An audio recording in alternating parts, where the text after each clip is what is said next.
তখন ওদেরকে পর্দার কারণে একটা বড় চাদর দিয়ে 3-4-5 জনকে ঢাকা। তখন টিকিট মাস্টার একটু বের হয়েছেন বাইরে, দেখবেন সবকিছু দেখছেন, অনেকগুলি বস্তা মনে হচ্ছে পর্দা দিয়ে ঢাকা আছে। তো পা দিয়ে লাথি মেরে মেরে দেখছেন যে এগুলো কিসের বস্তা। বেগম রোকেয়া দিচ্ছে এভাবে।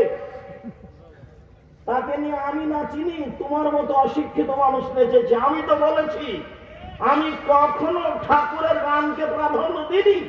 ঠাকুর বলেছে ঠাকুর হলো জাতির শত্রু, ঠাকুর মুসলমানের শত্রু, ঠাকুর ঢাকা বিশ্ববিদ্যালয়ের শত্রু, ঠাকুর বাংলাদেশের শত্রু, জাতির শত্রু। ঠাকুর হলো খ্রিস্টানদের সবচেয়ে বড় দালাল। মুসলমানরা বাংলাদেশে বিপদে থাকে ইহুদি খ্রিস্টানের হাতে, আর ঠাকুর লন্ডনে বসবাস করে। এই ঠাকুর বলে ও কালিমা তোমার আকাশ, ও কালিমা তোমার বাতাস। আমি আজ থেকে 30 বছর পূর্বে বলেছি তোর বাপের আকাশ।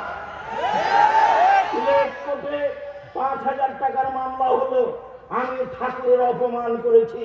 আমি ঠাকুরের অপমান করিনি। ঠাকুর বলেছে ও কালিমা তোমার আকাশ, ও কালিমা তোমার বাতাস। আমি বলেছি তোর বাপের আকাশ কালিমা। মুসলমানের বাচ্চারা অশিক্ষিত, ও প্রাধান্য দিতে পারে ঠিক ঠাকুরকে, তার গানকে প্রাধান্য দিতে পারে। আমি আপনারা দেখবেন আমার দেহে যতদিন শ্বাস আছে ততদিন ঠাকুরের এই গানের আমি 5,000 দাম দিলে তিনি যে পেশাব পায়খানা পড়ে আছে তার সামান্য দাম ঠাকুরের গানের আমার কাছে নাই।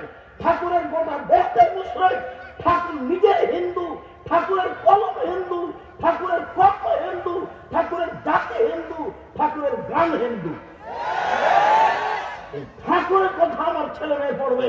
1971 সাল থেকে বাংলাদেশে আজ পর্যন্ত কোন শিক্ষিত মানুষ শিক্ষামন্ত্রী হয়েছে এটা আমার জানা নাই।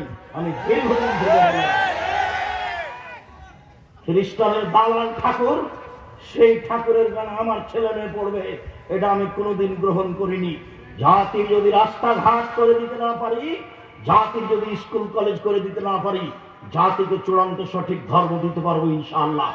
ধর্মের ব্যাপারে জাতিকে ফাঁকি দিয়ে পরকাল হারাতে রাজি নই। এইভাবে দিন কাটাতে আমি আব্দুর রাজ্জাক বিন ইউসুফ প্রস্তুত নই। সঠিকটাই জাতির কাছে পেশ করার চেষ্টা করব ইনশাআল্লাহ। মরা বাঁচা আল্লাহর হাতে। বলছিলাম সম্মানিত দিনী ভাই বোন, ইহুদি মুসলমানদের দাম দেয়নি, খ্রিস্টান দেয়নি, হিন্দু দেয়নি। ইসলাম আসার পূর্বের নাম হচ্ছে জাহেলিয়াতের যুগ।